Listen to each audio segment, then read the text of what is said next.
Саламатсыңарбы, балдар? Бүгүн дагы биз сабагыбызды баштайбыз. Бүгүн 31 март дүйшөмбү күнү. Азыр биз силер менен математика сабагын өтөбүз. Бүгүнкү өтө турган тема силер менен биз өткөндө жыштык таблицасы боюнча өткөнбүз. Жыштык таблицаны кандай түзөт маселелерди чыгарганбыз.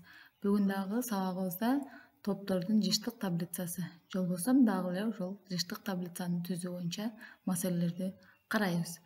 Анда бизге төмөндөгүдөй маселе берилсин. Класста 16 окуучунун салмагын ченешти. Демек, бир класста 16 окуучу болсо, ошолордун салмагынын баарын ченеп көрүптүр да. Ченеген экен 16 окуучунун салмактары ар түрдүү чыгыптыр. 33, 45, эң көп салмактагысы 72 салмактагы бала экен. Эми ушул салмактагы балдарды топторго бөлүп, топтордун жыштык таблицасын түзгүлө дептир. Эми жогорудагы маселелерге карап туруп, жыштык таблицаны түзүүгө аракет кылайлы. Анда 16 окуучу берилиптир. Демек, биз 16 окуучунун баардыгын жазып отурбастан, топтор боюнча биздин темабыз өзү топтордун жыштык таблицасын түзүү болчу да. Ошол боюнча топторго бөлүп алабыз. Топторго бөлүп алганда кандай?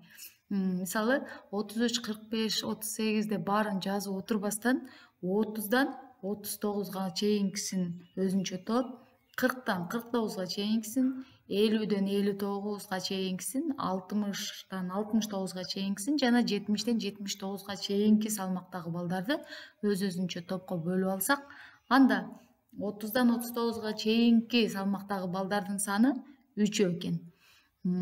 Ошондой эле 40дан 49га чейинки салмактагы балдардын санын карасак, жогорудагы берилген салмактардан 40дан 49га чейинки балдардын салмагы 4 окуучуда экен.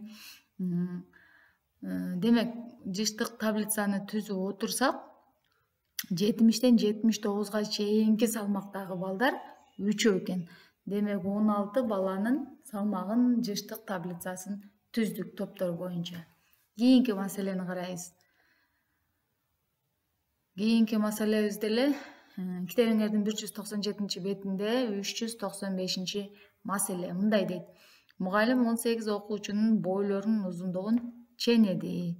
Бойлорунун узундугун ченегенде 102, 112, 145, эң узуну 161 сантиметр узундуктагы окуучунун боюнун узундугу ошончо экен. Эми бул жерде биз маалыматтарды 100, 110 топторуна бөлүп туруп, анан кийин жыштык таблицасын түзүп көрөбүз. Топ боюнча топторду алабыз дагы, анан жыштыгын алабыз. Демек, жыштыгы дегенибиз бул канча бала, ошончо салмактагы канча бала. Жыштык дегенибиз ошол балдардын саны. Топ дегенибизге мисалы 100дөн 109га чейинки сандардын тобу экен.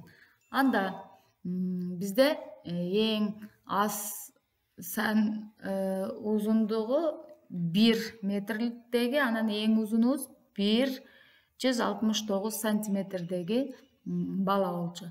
Демек, топтор боюнча бөлүп алсак, бул 100 сантиметрден 199 сантиметрге чейинки окуучулар 3 экен. Андан кийинки 110дон 119га чейинки топтогу балдардан 3 экен. 120дан 129га чейинки сантиметрдеги балдар 4 экен. 130дан 139га чейинки балдар 3 экен.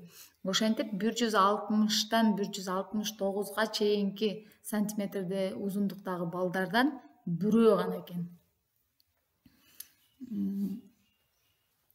Биз силер менен мына топтор менен жыштык таблицасын түзүүнү үйрөндүк.